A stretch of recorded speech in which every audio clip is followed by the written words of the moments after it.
lakho elaphalala esibambanweni, igazi lakho eliyinani. Ngiyakhuleka ngegama elinamandla likaJesu ophilayo. Sithumela ingilosi yakho njengoba wenza izayi ithabathi lakhe e-altare ubeke endlebeni zaloyo ahlathululwe manje. Siyakhuleka Nkosi, simelana namoya amadimoni, amadevil, ashifazi, amasatanisi. Awanasabelo kulelo sibafazi igazi lakho. Awanasabelo Nkosi kukho konke okwenzeka la.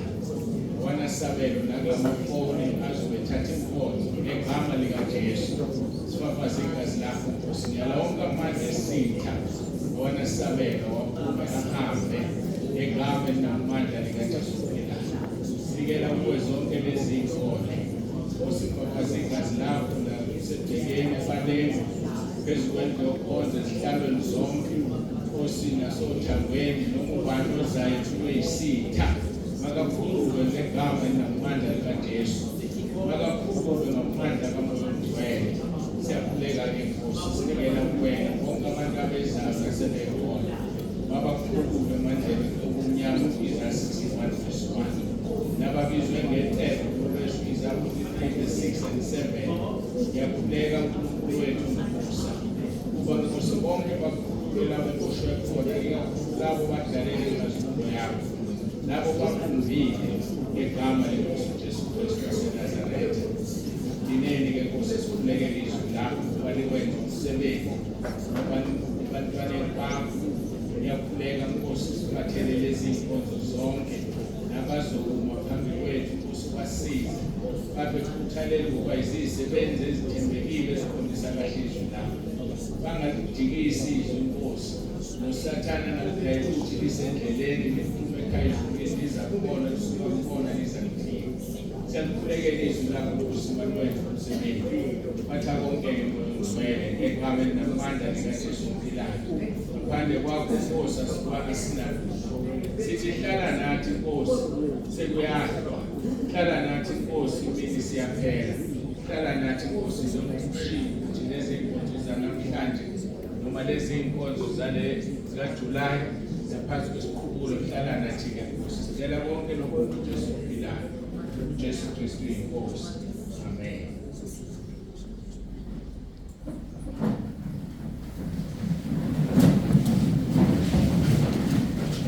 Lale kuchitha isikhathi-ke sicela u-MC ukuthi akasezuyikhula inkonzo ivuliwe, konke sekwenzekile. Uzodlula adumise iqala inkonzo, kufanele sibe phezu kwayo inkonzo iqala ngo-9. Siyabonga. Yeah.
Ngizocela umama uMzila eze ngalanga phambili egameni lenkosi yethu Jesu. Ngikhaya elihle nandiya silibona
Ngimkhumbula uJesu umhlengi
emhlabeni kubantu abathokozelwa nguye Jesu Kristu inkosi. Sibheka kuya-ke ngoba nje senza umkhuleko na khona sekubonakele leliya phepha libekwe kanjani lapho mosubeka lapho ususho ukuthi lesa sihlalo naso lesa sihlalo si-reserved, so ungabeki lapho ukuthi ngifuna baqhubeke befundisi bazohlala lababili bangasondela la noma nje lezi zihlalo zizindandane kahle kahle mina bangenza indandane kusho ukuthi ngihleli ngedwa nje akumuntu ngapha nangapha noma bani abeka sukuma umnika hlala lapha sinzeyikhombela bakhoze hlala lapha azosuka lamaphepha athi reserved laphana uhlala khonalo ba sikhona indawo ke sebengeza phambili abanye lapha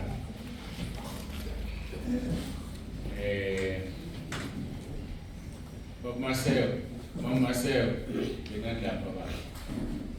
Sifuna vele ngikhona.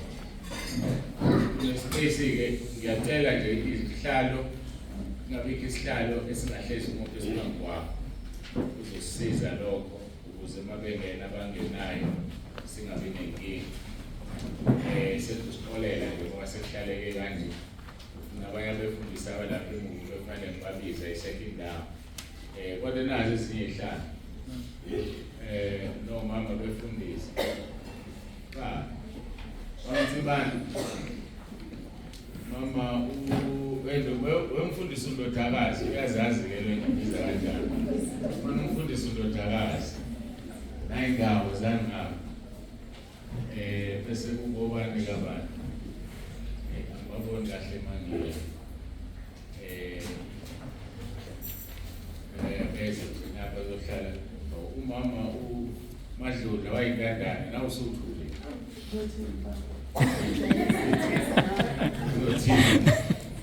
vele wayintandane awu isekhona lesiyana isekhona isihlalo bani umuntu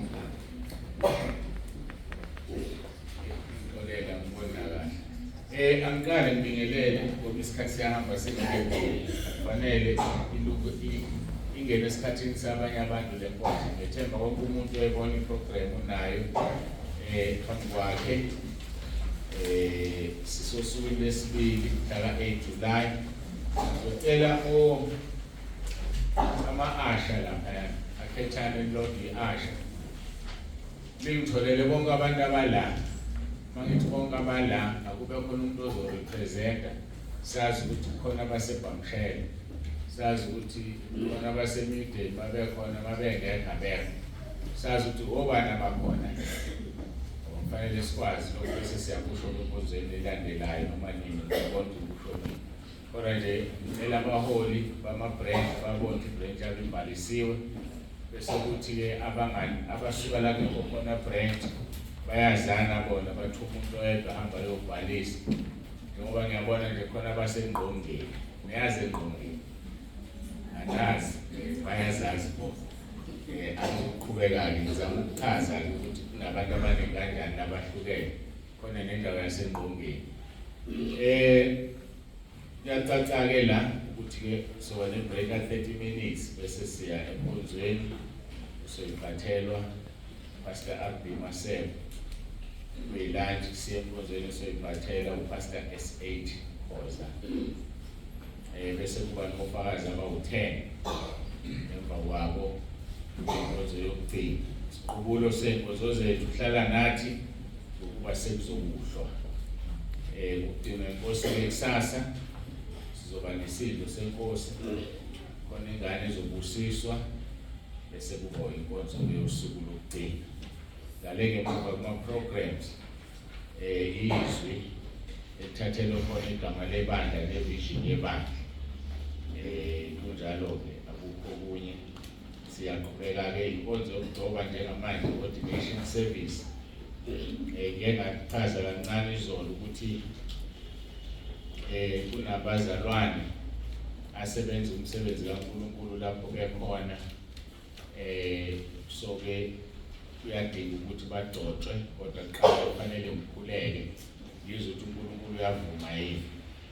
Chaza ukugcoba uhlukene no to anoint. Anointing vele ezulwini thina senza ordination ukugcoba okwenziwa ngabantu obasezulwini kuthiwa i-anointing.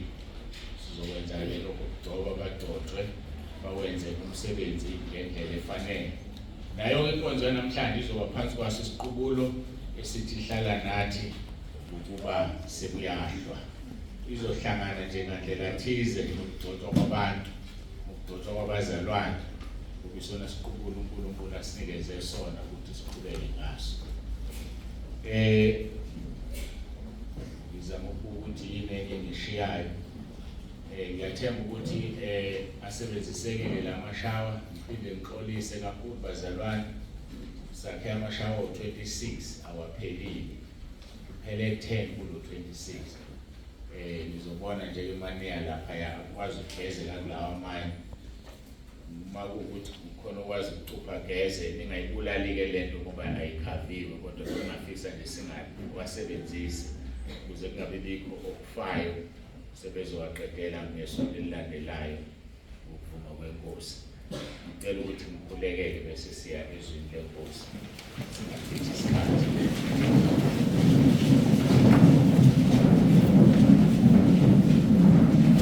Baba, egameni elihle lomfowethu uJesu sisondela kuwe ngalomzuzu. Ngicela usise zonke lezi inkonzo esingena kuzo manje. Ngeke senze lutho ungekho, sikho sikucela sithi hlala nathi ngoba sekuyahlwa. Kuyahlwa-ke ngoba asazi ukuthi ubani elizomshonela kuqala ilanga likamoya, kodwa lona lizoshona. Iqiniso limile linjalo. Siyacela-ke Nkosi uhlale nathi ngomoya wakho ingcwele. Usise kube lona loyo ufikile wadela izinto bezenza. Abanye abafikile bangabasentabeni yendlu kaJehova Kuyabonelelwa. Abanye basuke emabandleni ahlukeneyo kodwa bathandile ukuzoba kanye nathi. Sicela ubabusise bonke Nkosi, ubabiyele ubagcine. Abasesendleleni beza ngiyakhuleka Nkosi ube nomusa phezu kwabo. Siyacela-ke Nkosi, siyala yonke imimoya kusukela manje kuze kube kusasa. Thuma amasosha asezulwini njengoba wenza uxosha uAdam noEva. Wabeka ingelosi ephethe inkembe ejikayo evutha umlilo.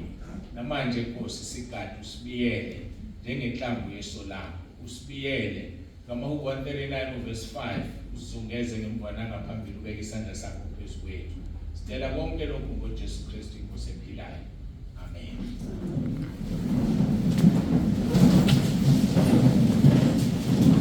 Bengakambilelike singelela bonke abefundisi bonke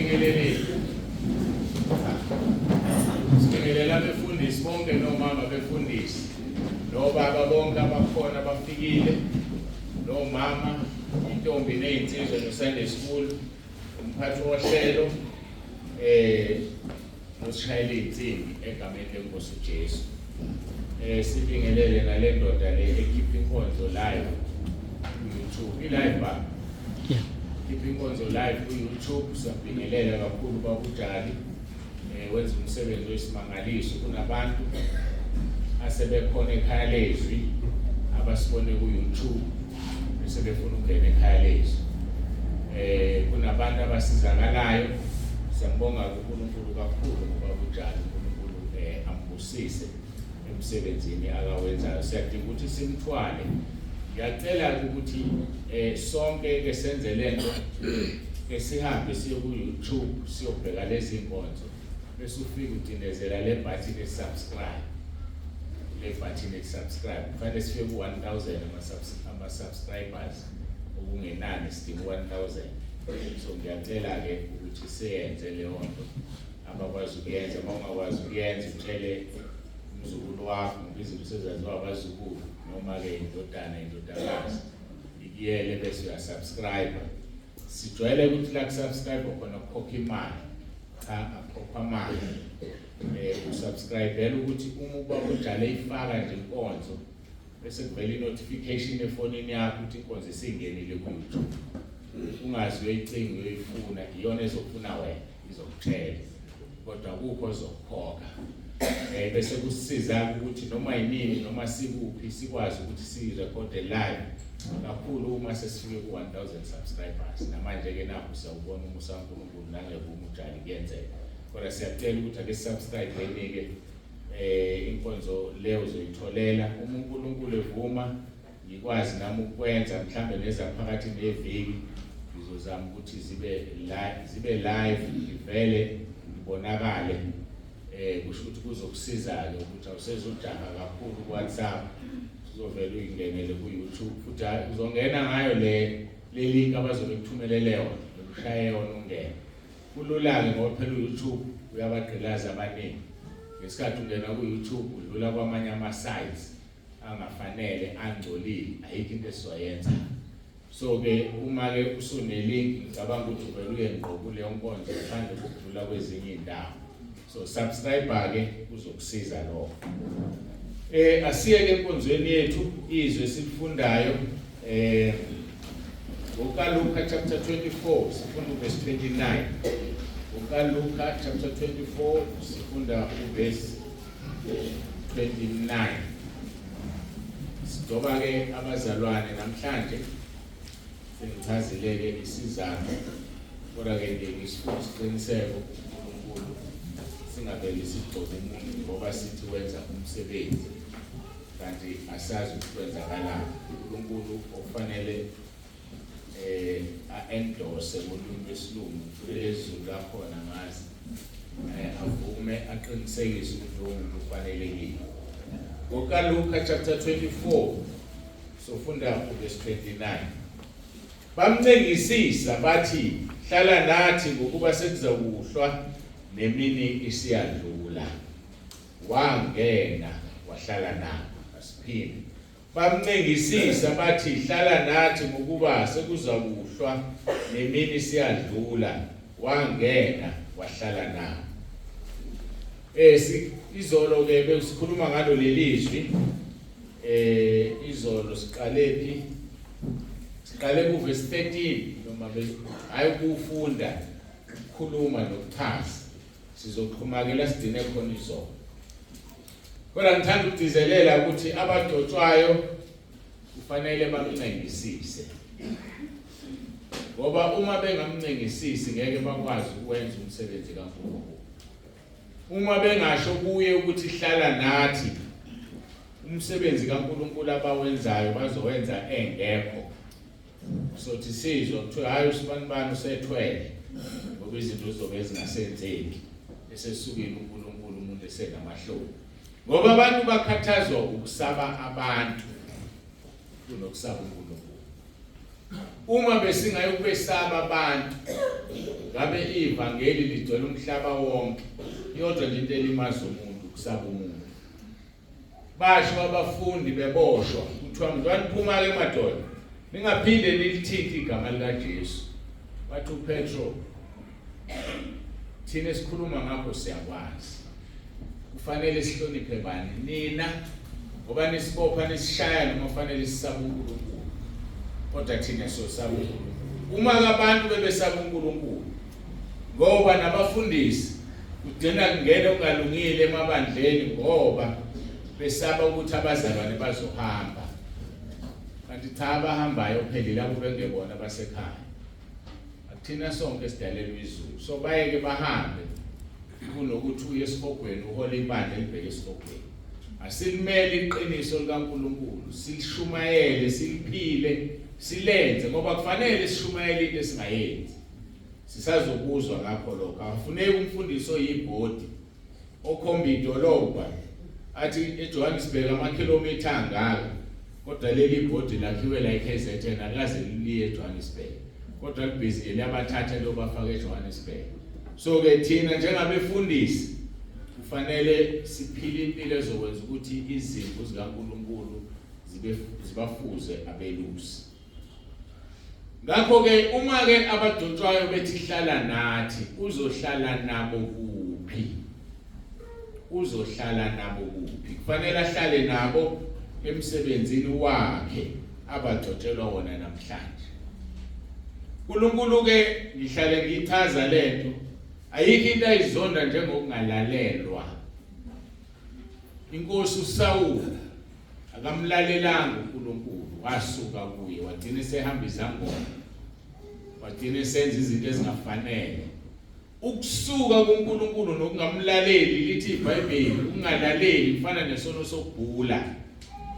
So ke asifuni ukuyobhula, kodwa mongamlaleli uNkulunkulu uyabhula uhamba izangoma. Ngoba umlaleli esakho ukuhamba lesesikhulu esiwusathana, ngoba usathana ufaka umoya ungalaleli kwazalwane. Sinzima ke lesesiwusathana ngoba sikuboni moya kusona, kodwa isona esinamandla kunalesi esikubonayo moya kuso.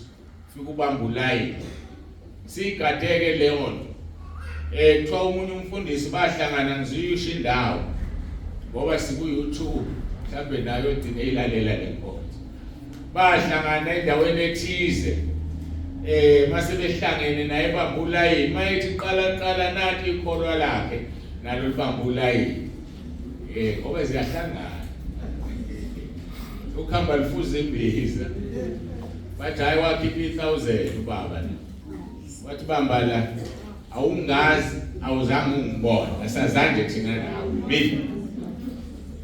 La sebenza lelo 1000. Ngithatha namhlanje ngiyakhuluma ngayizwa kanjani lapho. Imali ayikwazi ukuvala umlomo. Sidinga uJesu akwazi ukusikhulumisa izinto ofanele singayisikhulumi, okungafanele sikhulume singayikhulumi. Izolo ngeke ngathinteka Isaya ukuthi uIsaya wakhala ehlezi phakathi kwabantu abanendebe engcolile. uNkulunkulu wathuma iserafi phethe udla ilahle ngodlawa libeke endebeni zabo lathi uthethelele izolo. So ke isono sokukhuluma siyinkinga kabi. Lelo 1000 yalithatha nje indoda eyoyidlela esenze njani yakhuluma. Bayakhuluma abantu. Manje ke ukuhlwa manje sithi hlala nathi ngokuba sekuyahlwa. Yini ukuhlwa? Ukuhlwa ukushiya lomhlaba. Busisiwe kumuntu owaziyo nowambulelekayo ukuthi useyahamba njengoPaul. Babusisiwe abantu abanjalo, abantu abakwaziyo ukuthi sebeyahamba bese beyavalelisa. Masibuka uTimotheo chapter 2 verse 4, Timotheo wesibili chapter 4 verse 6 ya 8, uthi uPaul ngokuba mina sengiyanikelwa nesikhathi sokumuka kwami sesifikile, ngikulwile ukulokuhle ngiqedile ibanga lami, ngidinile ukukholwa. Bafundisi bami engidotshwayo namhlanje ningena empini nizokulwa ukulwa okuhle. Kulindelekile ukuthi uliqede ibanga lakho liqala namhlanje. Yebo mhlambe kade waqala ukuma phambi kwabantu, nabantu sebeyakwazi vele njengomfundisi, kodwa uqala ichapter entsha namhlanje ngoba uzohamba ngendlela uNkulunkulu asifundise ngayo entabeni yendlu kaJehova Kuyabonelelwa.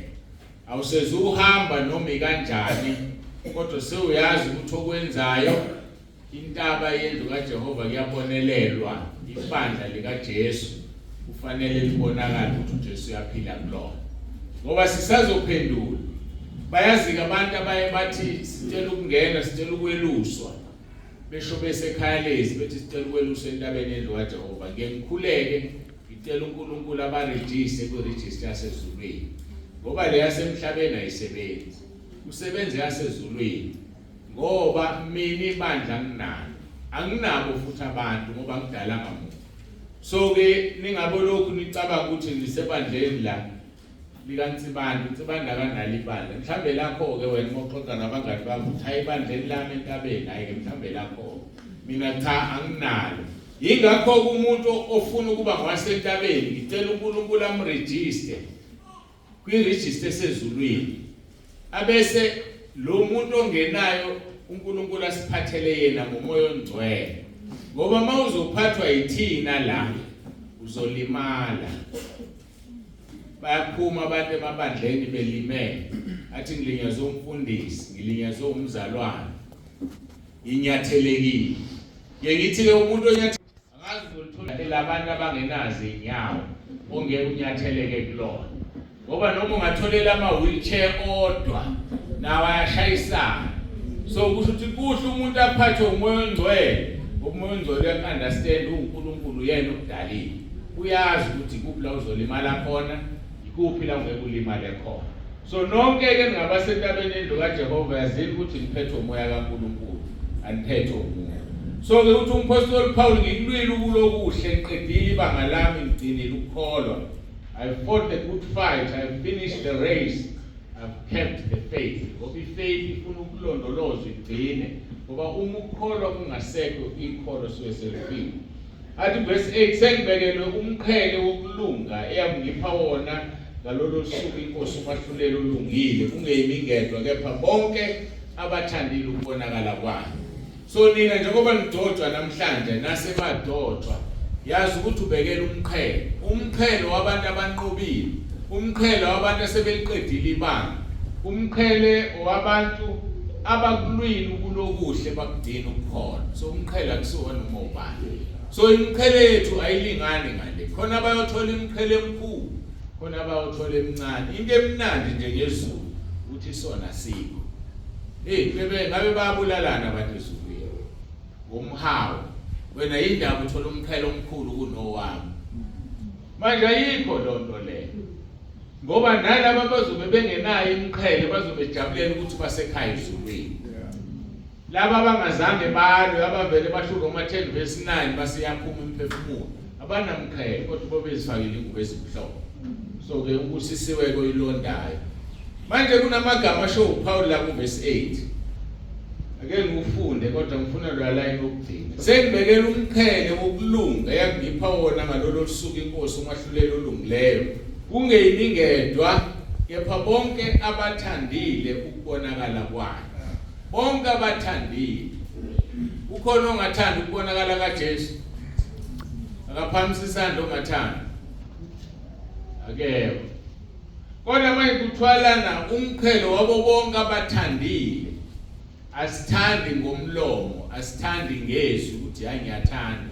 Uthanda ngenkambo. Sikubona ngenkambo ukuthi uyathanda ukubonakala kaJesu. Ithini inkambo yakho? Iyakuvuma lokho. Uthanda ukubonakala kaJesu ngokudela izinto zomhlaba, dela izinto ezimnandi zomhlaba. Ngoba uzohamba uthi ubuyele emhlabeni, bafike bakutshele emhlabeni. Ngoba bazokutshela. Nami babe ngitshela, ngingakaseke ngomfundisi kodwa wena yazi ufanele bomfundisi wena. Kahle manje yazi ngangasuke ngangasukela omunye umfundisi. Mhlawumbe ngingalisho leli bandla. Baba sekhulile emdala. Wangibuka wathi yabona wena umfundisi wena. Nokuvume ngithathe kuse Bible school ambe ufunda. Athula ngabheka phansi. Usashona wayesemdala impela nje. Mhlawumbe ngangambiza ngomkhulu leminyaka enganginayo. Akasekho usashona. Ngamanye amagama noma wayeprofeta ke noma wayebonena ngazi. Kodwa into engiyaziyo ukuthi abantwana bakaNkulunkulu banophawu. Mhlawumbe nawe usawubatshelwa nje. Kodwa ukwenzelani lokhu ukungcola sibanibani? Ngoba wena uyikholwa wena. Uphike ulingisa uPetro, ayangikholwa mina. Ngathi usiyaphoxeka phela. Phume kungcoleni ukhonza uNkulunkulu ngoba unophawu kasezulwini. Uphawu ngeke ulenze lutho. Khumbula ke itheme yethu ithi hlala nathi ngokuba sekuzakuhlwa nemini isiyadlula. Uthembisile ke yena ukuthi uzohlala nani kuze kube sekupheleni. Sengikhuluma nabagcotshwayo lo ngikhuluma nje yini. Uthembisile ukuthi uzohlala nani. Kodwa inkinga nombuzo omkhulu usesimweni yini wena sokuthi yena ahlale nawe. Ngoba ngeke ahlale nawe noma ikuphi. Kukubiza ukuthi ube sendaweni ayamukelayo yena ukuthi ahlale nawe. Ukuyo yini leyo ndawo angahlala kuyo nawe kuyona na? Noma mhlawumbe usendaweni engafanele.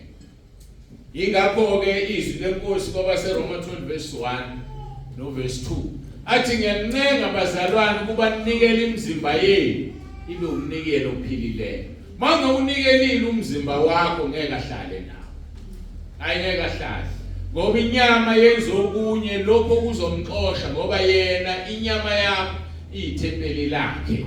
inyama yakho kufanele ireflecte ubuNkulunkulu, umzimba wakho kufanele ube nenkazimulo. Bethi mabekubheka abantu ungashongo lutho bakubona ukuthi ungogcotshiweyo kaNkulunkulu, umfundisi noma umfundisikazi ogcotshiwe ngomhla ka-8 kuJulayi 2023.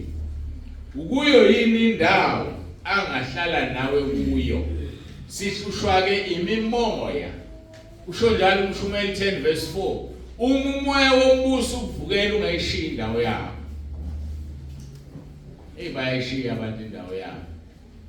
Ikhona lento le. Angazi ukuthi lwabalelwana ulaka njengezinto ezingaphandle.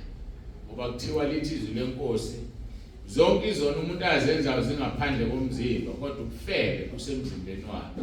Mina kodwa ngithanda ukuthi ngithi nolaka. Awona mase bekuthukuluzile. Usho kanye, yayenziwa mina kimi lento. Awavuka umini, uvuswa yini ulaka. Umoya wombuso usuvukele, osuyayishiya indawo yakho. Ungayishiyi indawo yakho umoya wombuso uvukele. Hlala la uNkulunkulu ekubeke khona. Akasibekanga ke endaweni ezifanayo.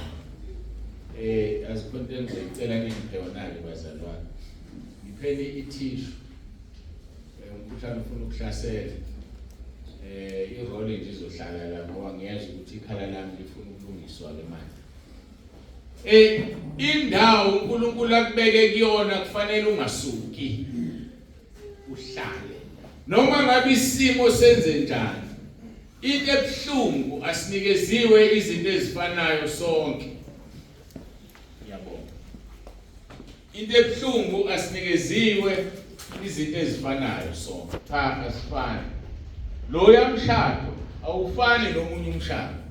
So mayingafanike le mshado bengimethemba ubabuthathu uzobuka abalaleli. Salokhe ukana ngapha. Awu bengimethemba ubabuthathu. Ngeke ngilungise bazalwane.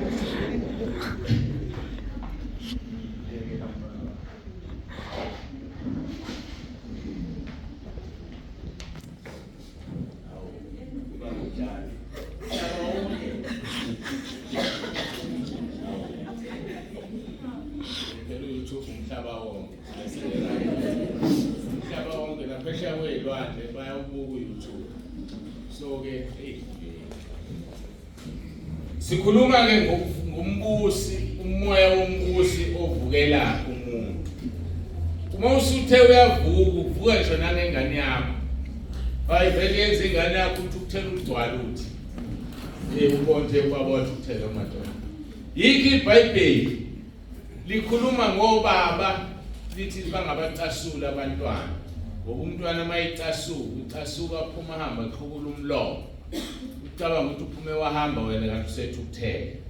So ke asihlale singayishiya indawo yethu. Uma ke ungumfundisi ogcotshiwe noma ogcotshwayo lithi izwi lenkosi asibayale abantu ngokuthobeka nangokubele. Uthobeke ube nokubele. Uma wenze njalo uNkulunkulu uzokubusisa. Ngeke ngizame ke nami ngayo yonke indlela. La kwekhaya lezwi bayenza lento abazalwane ukufaka ama-emoji.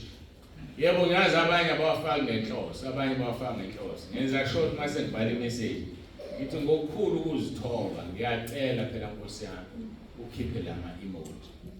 Ngoba mangathi nje ngiyacela uwakhipha ngithi manje abangiboni uzogcina umuntu umthuthele. Ngicela ufake igama lami lokuzithoba.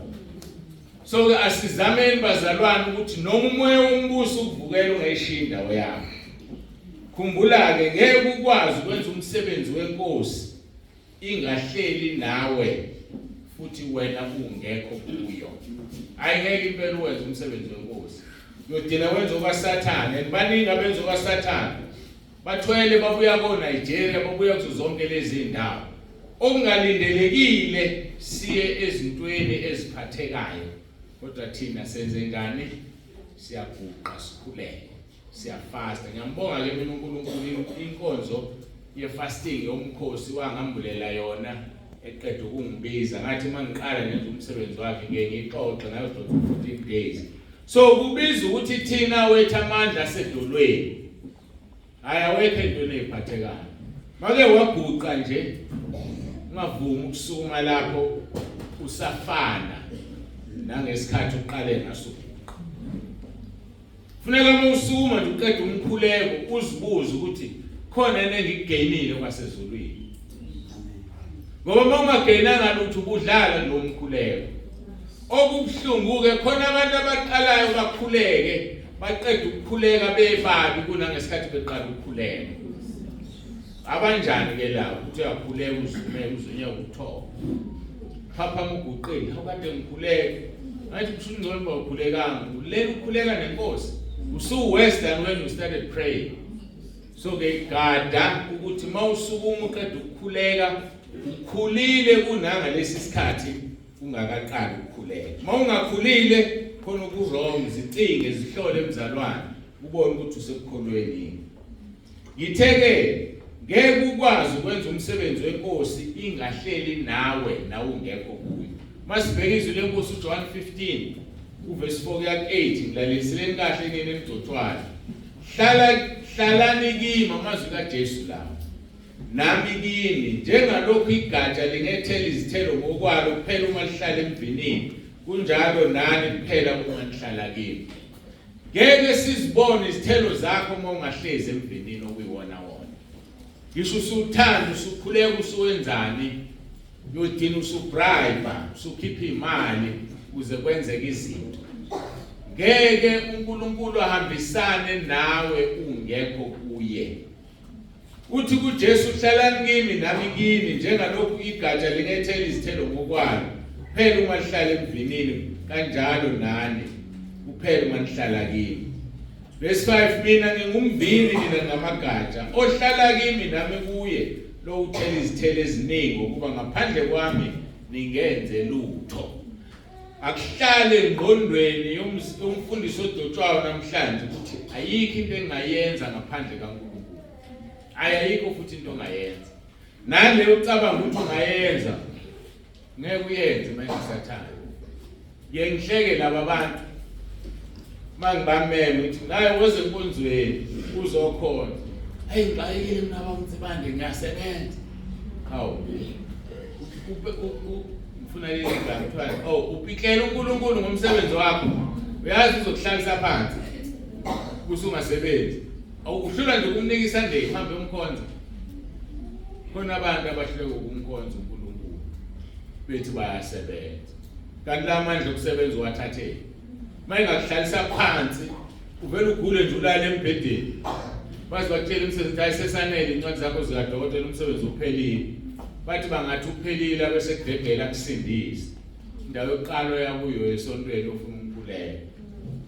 So ke asimnike uNkulunkulu usuku lwakhe. Asimnike uNkulunkulu isikhathi sakhe. Mnike uNkulunkulu ihora lokukhuleka kukhulunyiwe ngalo kakhulu ngomhla ka10. Kuthi abazalwane abaningi bashayeka ngoba banalo ihora lokukhuleka. Ihora lokukhuleka kusho ukuthi misa isikhathi esiningi.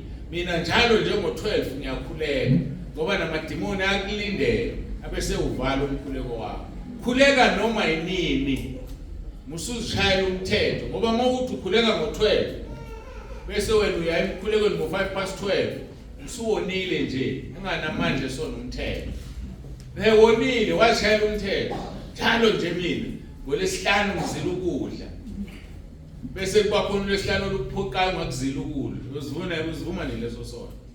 Asingayifaka emthethweni ngoba amandla sona umthetho. So usithatha wena uzifaka esihogweni. Asiphili phansi komthetho sihola umoya kaNkulunkulu. Kodwa ibanali ihora lokukhuleka ngosuku. Kube nalo isikhathi kaNkulunkulu manje. Isayo ukuxoxa noNkulunkulu. Kodwa hayi ukuthi waziwa amadimoni. Hayi njalo ubani ngo5 uyokhuleka. Sebezokuxuba. Uvele kufika umuntu ongeke umshiye ngo10 to 5. Awukwazi umshiye ukukhuleka. Sizozihambe nini ngo6. Khuleka kwakho usafika ezulwini. So asiyeke ukuyishayela imithetho. Uthi kuJesu ngaphandle kwakhe ngeke senze lutho. Uma umuntu engahlali kimi ulahlwa ngaphandle njengegatsha kune bawabuthe bawaphonse emlilweni ashe. ukuhlala kuJesu ungafani negatsha elibunile. Ayabuna aphonswe emlilweni. Uma nihlala kimi namazwi ami ehlala kini, niyocela enikuthandayo nikwenzelwe.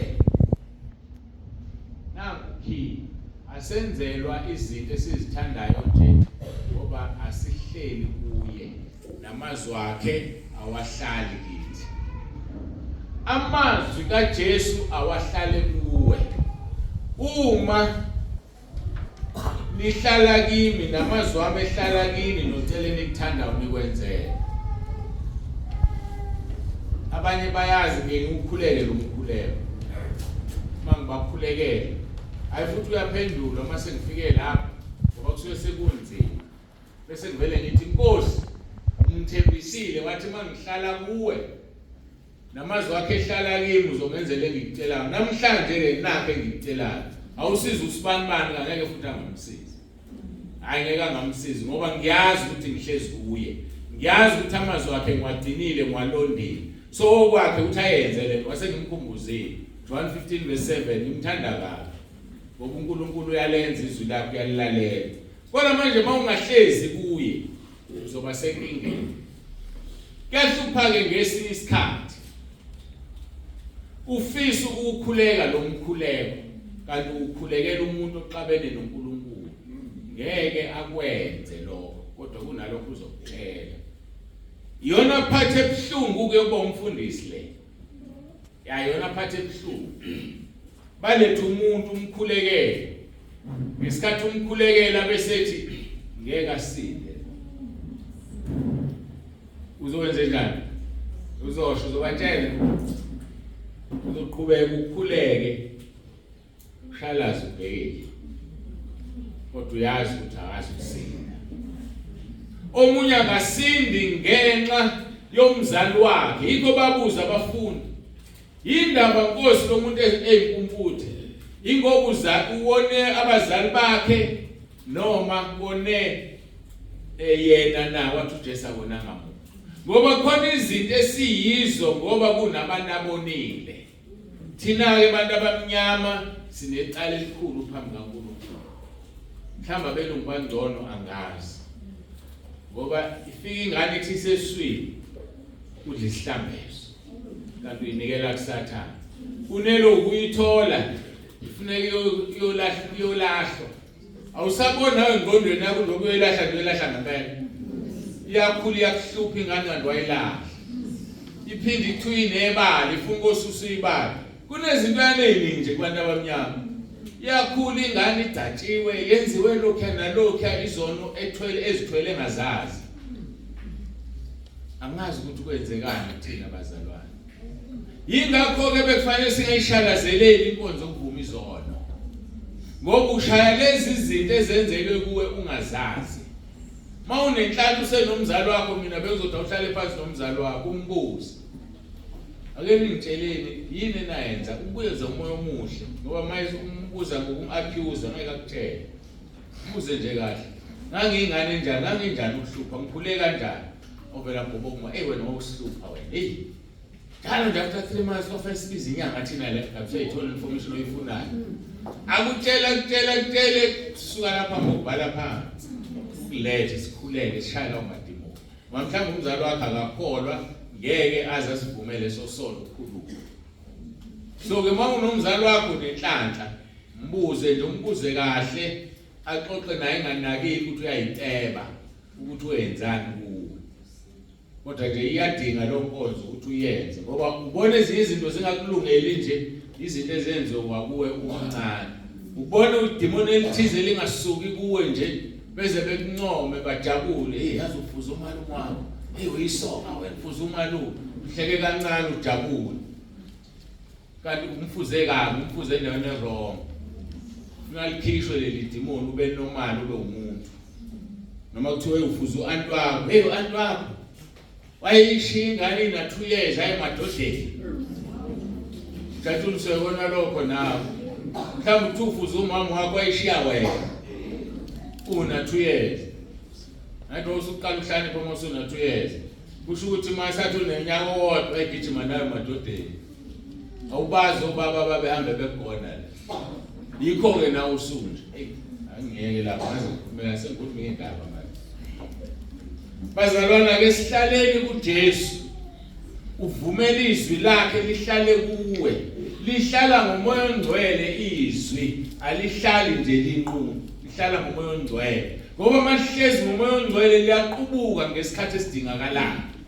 Uma uqala ukhuleka uguqa umoya ongcwele uyakutshela athi thana uthi aqeda ukukutshela bese kububulela elithi izwi lenkosi uNkulunkulu uzwa kangcono umoya wakhe ukuthi uthini kunathi.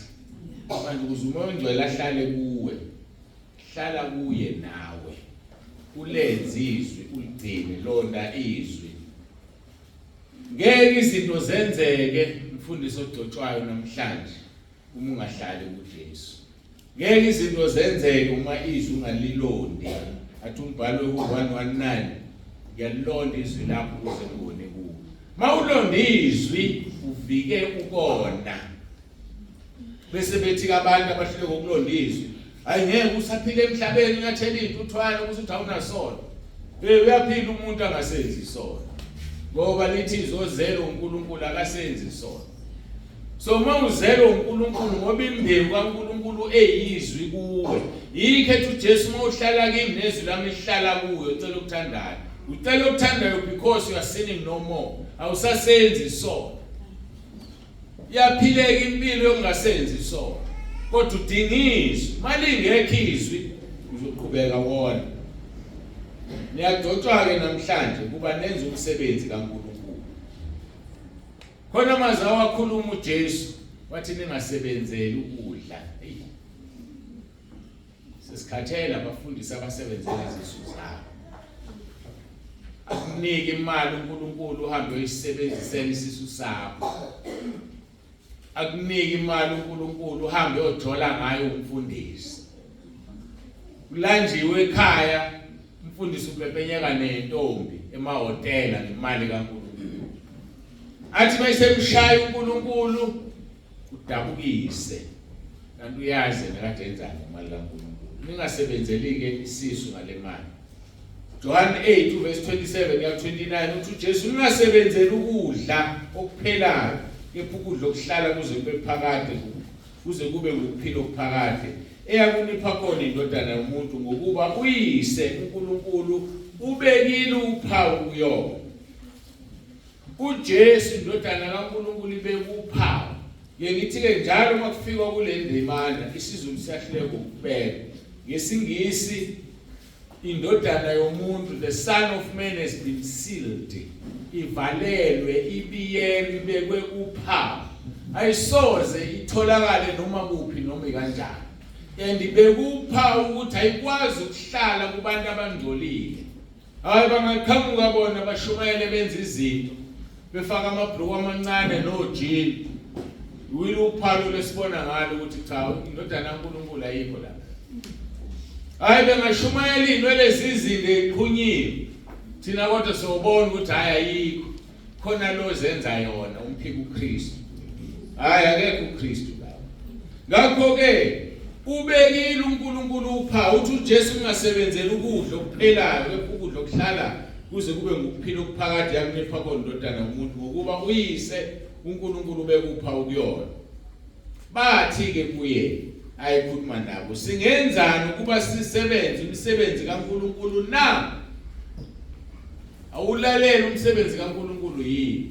Lo lindeleke thina sonke sihlezi la. Akudingi size sidoda ukuze senze umsebenzi kaNkulunkulu. Uthi uverse 29 kaJohn 8 waphendula uJesu wathi kubo, umsebenzi kaNkulunkulu yilo ukuba nikholwe nguye amthumileyo. Wazi wasimple. Yazi uthi ulona umsebenzi kaNkulunkulu is to believe. Hayi ukholwa nje. Ukholwe ubani? Yilo amthumileyo. Uthume bani uNkulunkulu uJesu.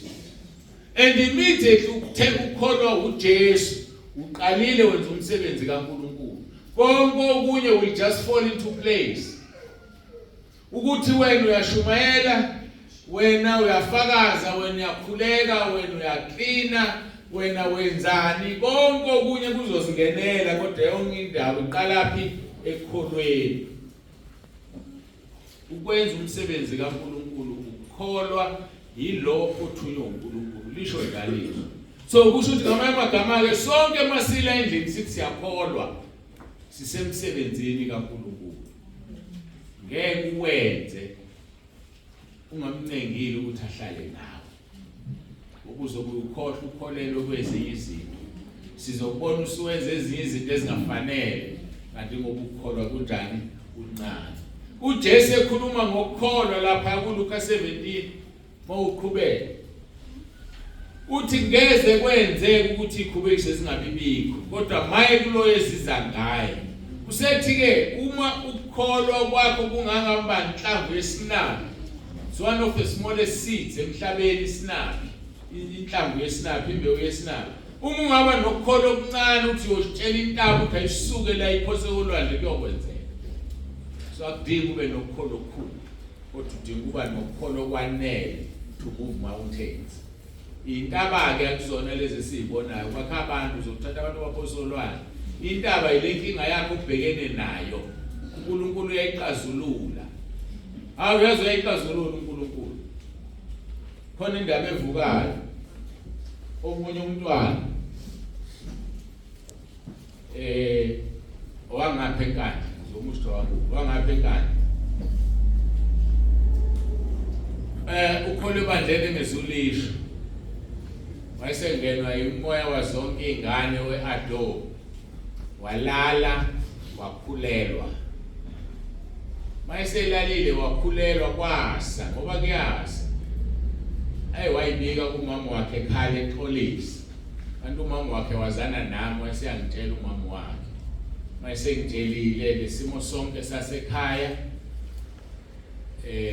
wasethi nayilethe ingane athi ilethe yafona mhlawumbe ngo 2014 15 dala kakhulu yafona ingane ikhala ngoba uNkulunkulu makubo 51:17 lithi uNkulunkulu akawudeleli umnikelo nenyembezi akamdeleli umuntu odabukile inhliziyo edabukileyo yakhala ingane ikhala ngento esiyenzile isebandleni eyayikulona ithenjiwe njengomuntu omusha ngakhuleka ngokukhumbula umkhuleke ngawukhuleka ngathi Nkosi nansi le ngane yayibona yakhala wena uthe umuntu okhalayo uyamzwela itonti zasezu 2 months wena odala umuntu nangekhala sekunje ngitela wenza intando yakho futhi uprotect igama lakho uNkulunkulu angikwazi ukukutshela ukuthi fanele wenzeni ngoba ngiyazi intando yakho kodwa ngicela intando yakho ngale ngane yenzeke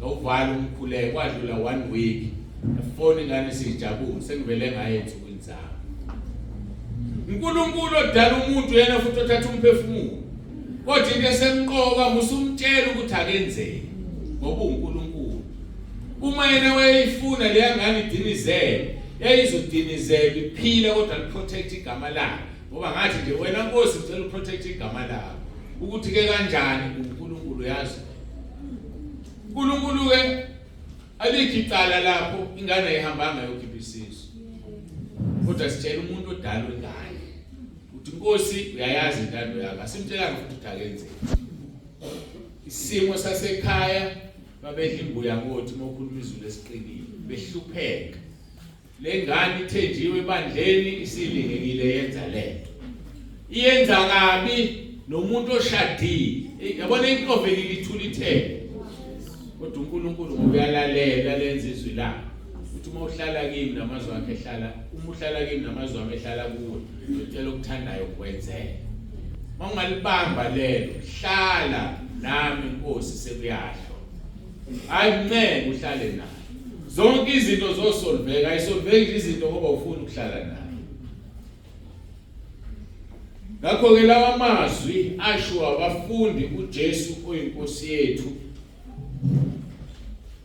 ehlukana nabo lithi iBhayibheli washaya sengathi uyadlula ukuthi wayengadluli washaya sengathi basebekumene naye inkosi uJesu yawasho la mazwi acisha afane nalawa uJohn chapter 9 verse 4 no 5 yathi ngimele ukusebenza umsebenzi ongithumileyo kusesemini kuyeza ubusuku lapho ngenasebenza muntu. Mina engidotshwayo namhlanje sebenzane ngathi usuku lokugcina lo. Nawe nje ongadotshwa ake ukholwe sengathi uyaqala ukukholwa ngoba ulwazi usuku lakho luzofika nini. Khohlwa abangani bazokufaka ehlathini. Ayikho into eye ingijabulise noma ingidabukise njengale. Uma ususesihogweni ngisho ningangena nabangani bakho ukuzwa wedwa kodwa ubuhlungu.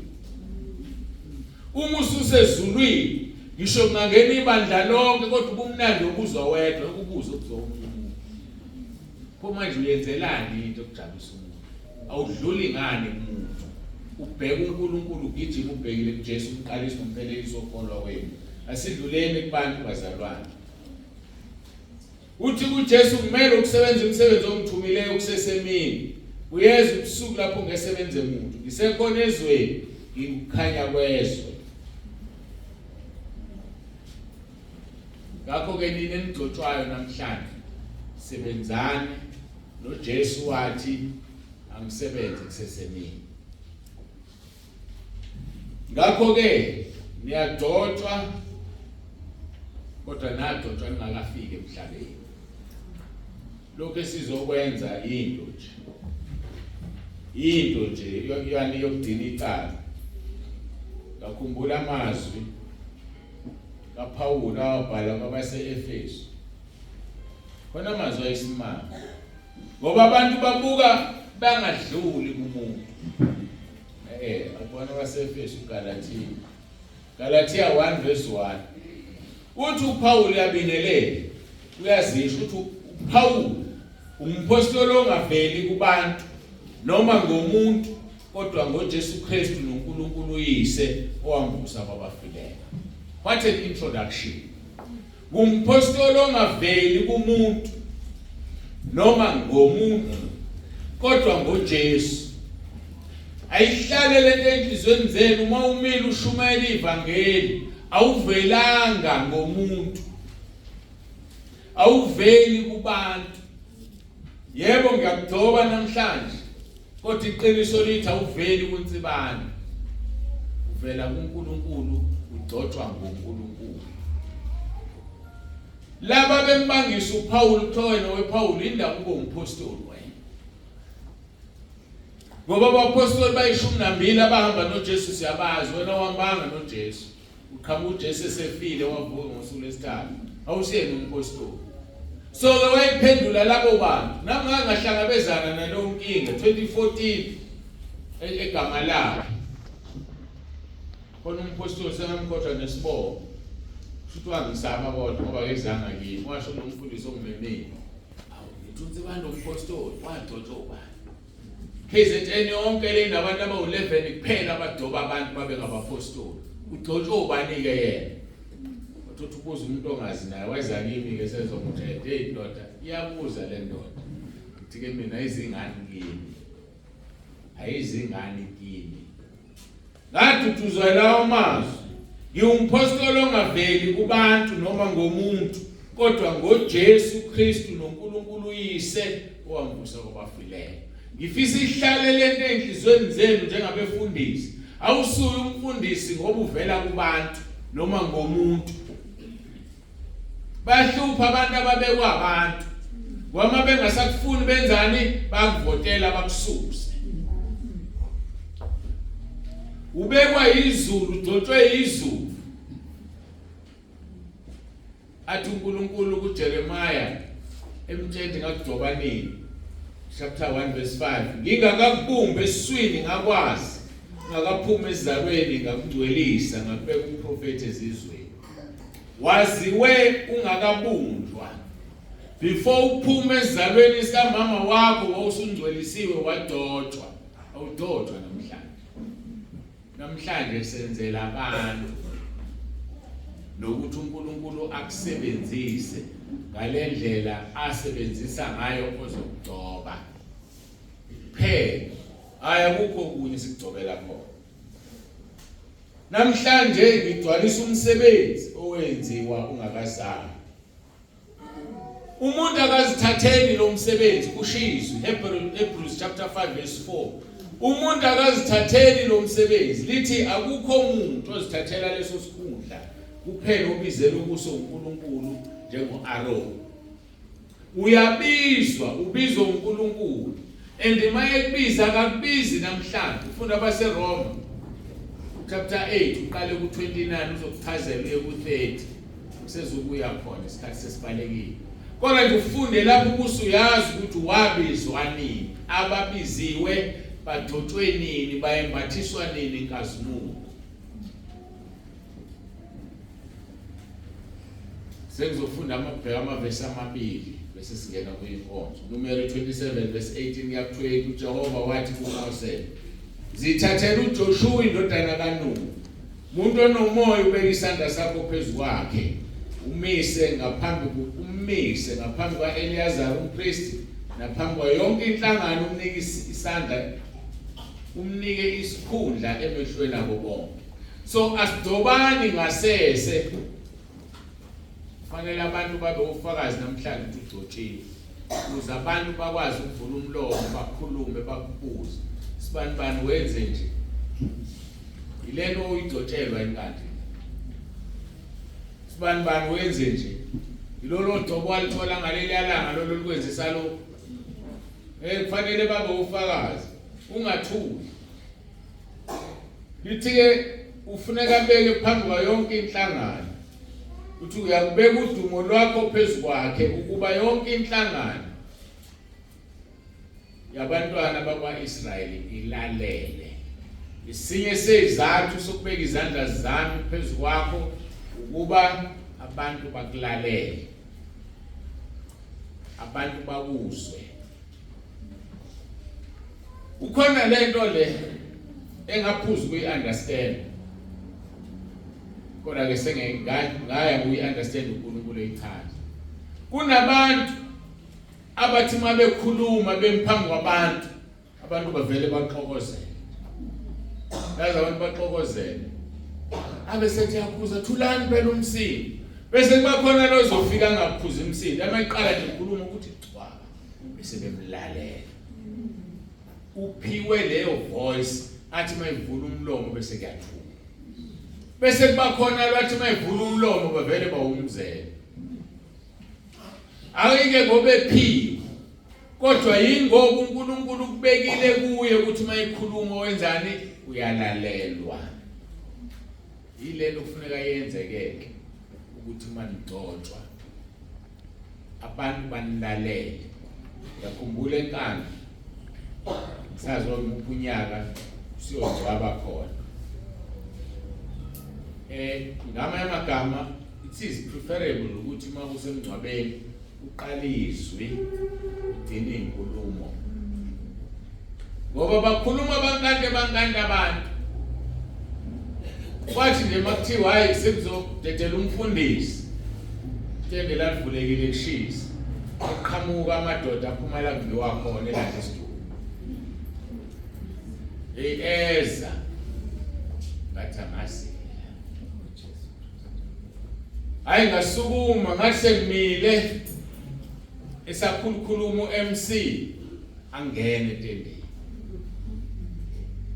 Ngase ngivele ngimekwa ngeza phambili ngashikhule omncane ngathi Nkosi intando yakho mayenza. Ngathi mangiqala nje ngivula umlomo vela agoba uqathi. Yebo ke nami ngashumayela mhlawumbe 10 minutes. Ngenxa isimo sesikhona kodwa ngabe uNkulunkulu ukuthi ngoba ngangaya komunye umngcwabo bafe basithatha isidumbu eshumayela umfundisi baphuma naso. Hayi baphuma naso futhi abanankingi. Kodwa ngabona umhlola lapha yafika guqa amadoda.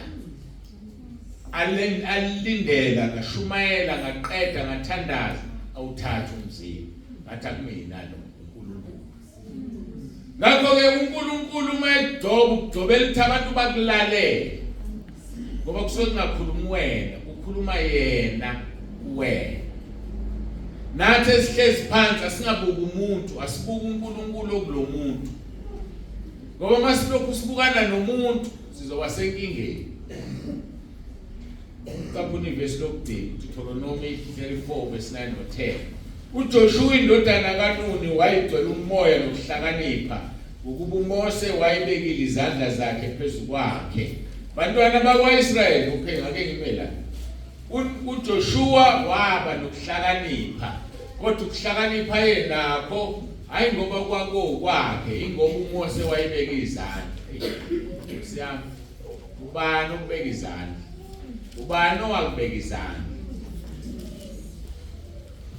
Kambe ikuhlakaniphe kangaka kokwezwe nje. Wabeka umuntu ohlakaniphile kokwezwe. Mhlawumbe ikuhlakaniphe kangaka nje. Sengathi uNkulunkulu angakusiza ukubeka umuntu onokuhlakanipha kwasezulwini ukuze kuphume ukuhlakanipha kwezwe. Lithi-ke uJoshua indodana kaNuni wayigcwele umoya nokuhlakanipha ngokuba uMose wayibekile izandla phezu kwakhe. Abantwana bakwa-Israyeli, lalela-ke le statement, abantwana bakwa-Israyeli bamlalela-ke benza njengalokhu uJehova emyalile uMose. So abantu balalela umuntu ophambi kwabo, kodwa besebenza njengoba uJehova eyale uMose. Ngakho-ke abantu ozobamela, enizobamela nishumayela bazonilalela, kodwa benze njengoba uNkulunkulu etshele mina. Ngoba nina akanitshelanga, angazi noma niyangizwa, akanitshelanga. Nifana nobani? No-Eva. U-Eva wezwa kuthiwe singadli kulesi sihlahla. Wayengekho uNkulunkulu ekhuluma no-Adamu. Yingakho inyoka ingamhlaselanga u-Adamu, ngoba inyoka imhlasela umuntu ophethe imeseji. Inyoka ihlasela umuntu ozwe kuthiwa. Nina-ke mdodwa namhlanje nizwe kuthiwa entabeni kunje. Aniyazi lento engitshela yona, mina engiyaziyo ngoba itshelwe bani? Mina. Ngakho-ke manimi phambi kwabantu, nimele ibandla lasentabeni Yendlu KaJehova Kuyabonelelwa. Abantu bazonilalela, kodwa benze lento etshelwe mina ukuthi intaba Yendlu KaJehova ifanele ihambe la.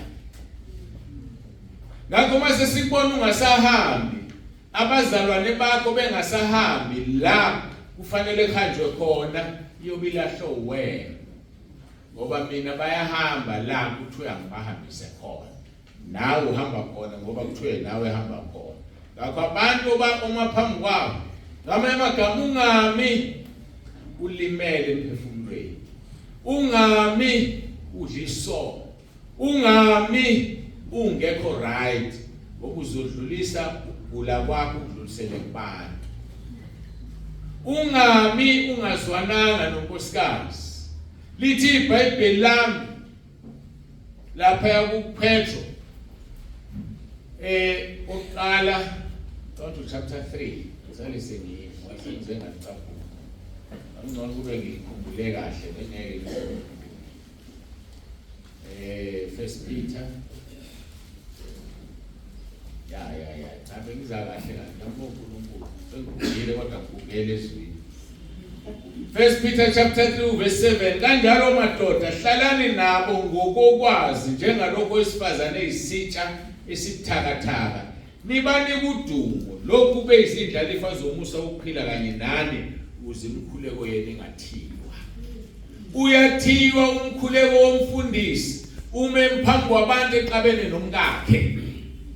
Uyathiwa umkhuleko kamfundisikazi ume phambi kwabantu eqabene nomyeni wakhe. Ungalingi ume phambi kwabantu ungekho ngcwele, ngoba uzodlulisa isigula kwakho udlulisele kubantu. Njengoba ngimile la into engishoyo ihamba nomoya ophila kumina. Mangabe umoya obuwena ngingaseyena umoya ongcwele, usulibulala ibandla likaNkulunkulu.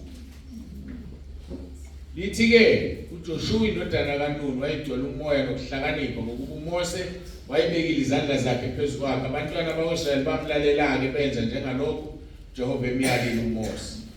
Verse 10, akuvelanga ngasemuva kwa-Israyeli uprofethi onjengoMose owazana noJehova ubuso nobuso. Akazange avele. Akube njalo-ke nakuwe, noma ngabe kusashiwo ukuthi ubuso nobuso. Akuvelanga mfundisi emva kamfundisi usibanibani owadotshwa namhlanje owayazana noNkulunkulu bexoxa naye wayengenzi lutho ngaphandle kaNkulunkulu, ngoba wayehlezi naye. Hlala nami ngoba sekuzodla. ngicela ningilethele ibhontshi beze la phambili bazoguqa. Isponje esisodwa ngicela ukuthi hawu. Yazi mangaliswa yini? Kulezi certificate engizoyikhipha namhlanje ziyabalwa lapha computer prison record number 51 okungukuthi ngicela abantu abawu-51 labantu bala ekhaya bazi ukuthi makugcotshwa abantu kuzokudinga isponji bayaguqa. Hawu sabela ukwazi lo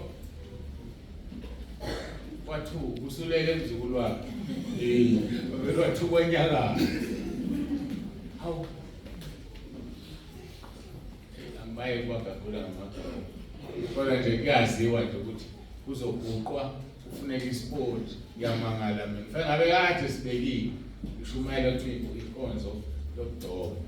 What a mighty God we serve. What a mighty God we serve. What a mighty God we serve. Now it's your job. It's our cover. What a mighty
Begele kanti niphakeme owesifazane kulapho so ngizogibela nize ngapha ngiguqa nibhekele yini emzoba ngayo.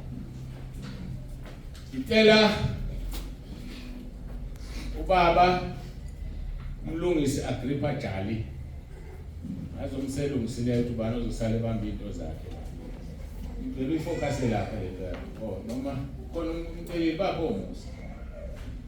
Hayi bengaboni. Stella uMrs Jabu Grema Mzila. Ujali usiphathele ibranch esePretoria.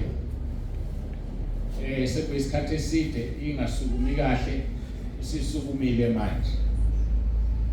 Umama uMzila usiphathele ibranch eseKeysdrift. Qale ngengane qale kahle ngabantu abancane sebeyangena nabadala bathi abadala ke mabebiza igama seKeysdeliver la ngahlala emsinga mina seKeysdeliver angithi bantu basemsinga bese sithi ke thina seKeysdrift ngicela nivulele izwi amahubo 23 ngesikhathi ngizoqala ngjoba abantu kwaku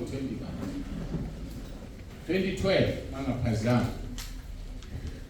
uNkulunkulu wami wavela kimi ngombono wambonisa ngibagcoba abantu ngendlela enza ngayo ngayine ngoNkulunkulu wathi ngobafungisi isifungo lesu amahubo 23 selimike ehambayo yabona le ndaba la ekhaya niyakhohlwa vele ukuthi ngifuna niyaziva ingekho babu ibaki akala ngapho kumama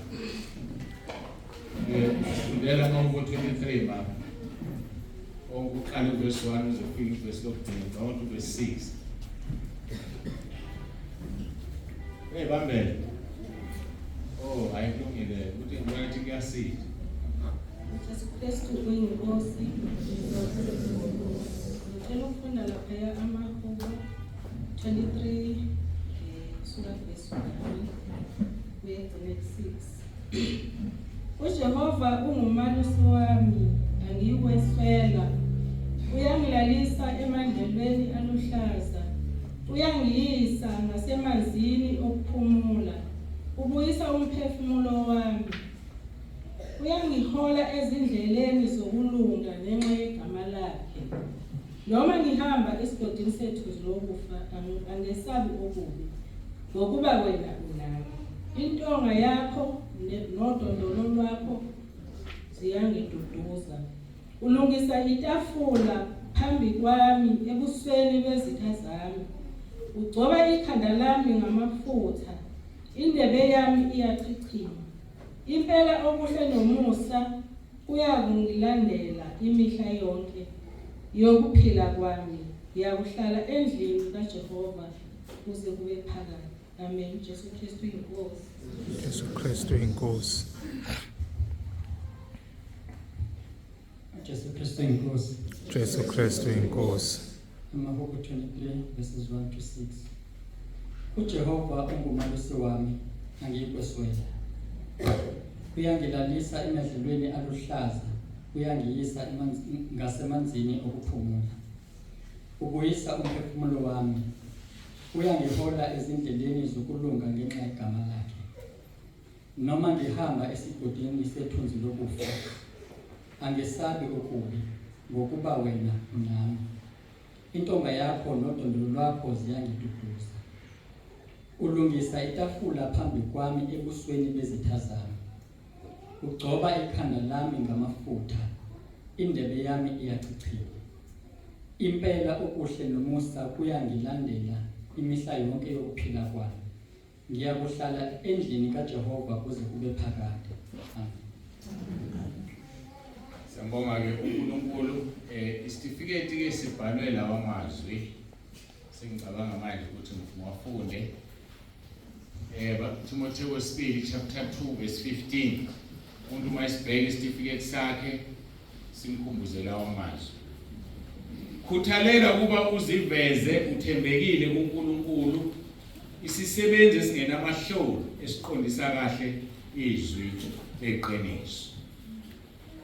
Ngakho ke ivesi le kufanele nilazi, ngisho ngekhaya kufanele ukuthaalele ukuziveza phambi kaNkulunkulu nithembekile. Ngizokhulekela ke ngicela niphangisizane.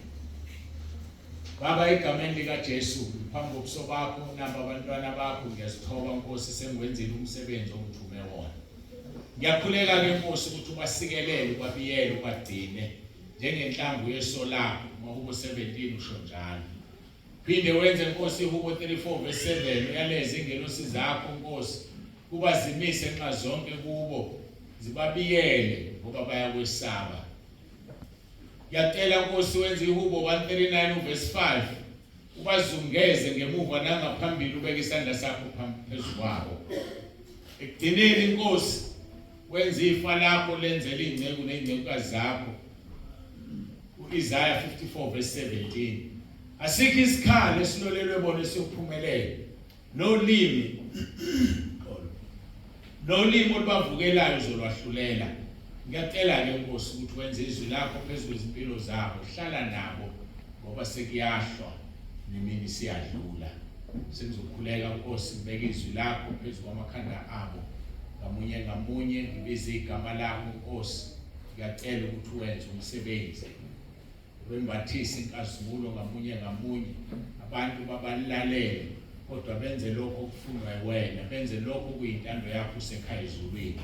Nkosi, umsebenzi obanikeze wona emabhrentshini abaya kuwona, ngiyacela Nkosi ukuthi ube nabo njalo. Wenze izwi lakho uJoshua chapter 1 verse 5 njengokuba wawunayo uMose uzoba nabo kuze kube sekupheleni kwensuku zakho. Jesu Kristu inkosi. Amen.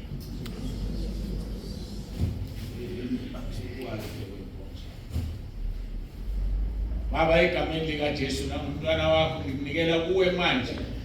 Ngiyacela Nkosi umbusise ukubiyele kuJesu Kristu ophilayo. Jesu Kristu inkosi. Amen.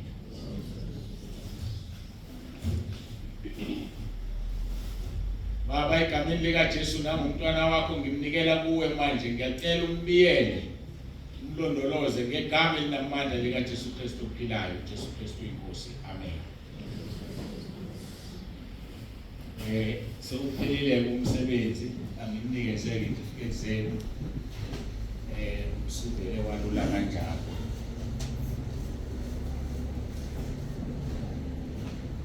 Ikhamera ehambayo wena baba umnikazi ozobadukula ubashuthi bebambile itifiketi zabo. Angisubeke mina la eduze kwabo.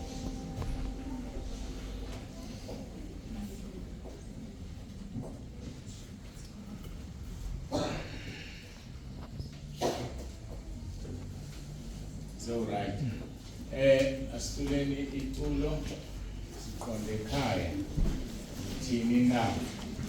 Ngaba bangazi 1 to 1. Siqonda ekhaya nithini na? Masinga thini naluthola. Asiqonda sombona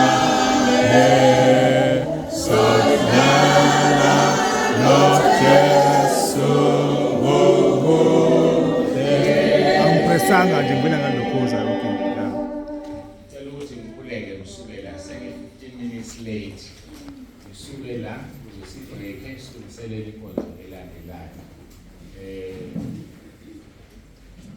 Sicela ubaba Stone asikhulekela sibongele izwi.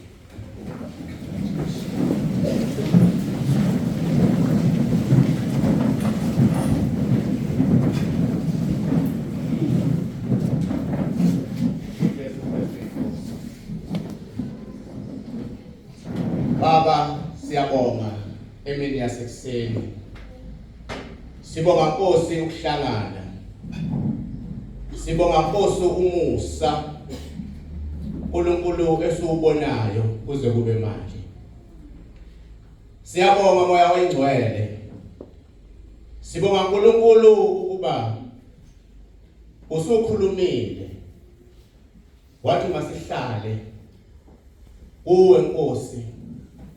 Siyanxusa ke Baba ukuba uNkulunkulu nangaso lesi sikhathi sikhona phakathi kwale ndawo ukuba uNkulunkulu izwi lakho ube yilona moya oyingcwele elizongena lijule liwenze umsebenzi wakho ngoba uNkulunkulu okwakho usibizele Baba ukuba senze intando yakho moya oyingcwele moya weqiniso.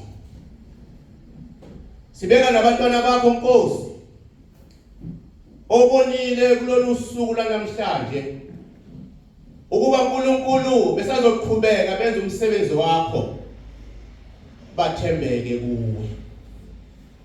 Siyabonga Baba, siyabonga dala laphakade.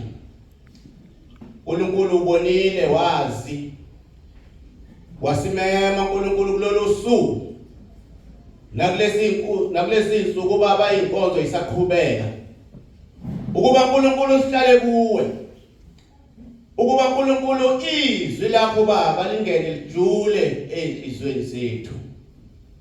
Qhubeka ke Baba uwenze umsebenzi. Lo msebenzi Baba akusiwona owethu kodwa ungowakho. Uma uNkulunkulu sizohlala nawe wena uNkulunkulu ungene empilweni zethu. Konke Baba kuyosebenzelana kube kuhle. Umoya wengcwele, moya weqiniso. Nangalesi sikhathi ke Baba siyayithoba ukuba uNkulunkulu sihlale uwenze umsebenzi ngoJesu Kristu inkosi yethu kuze kube phakade. Amen.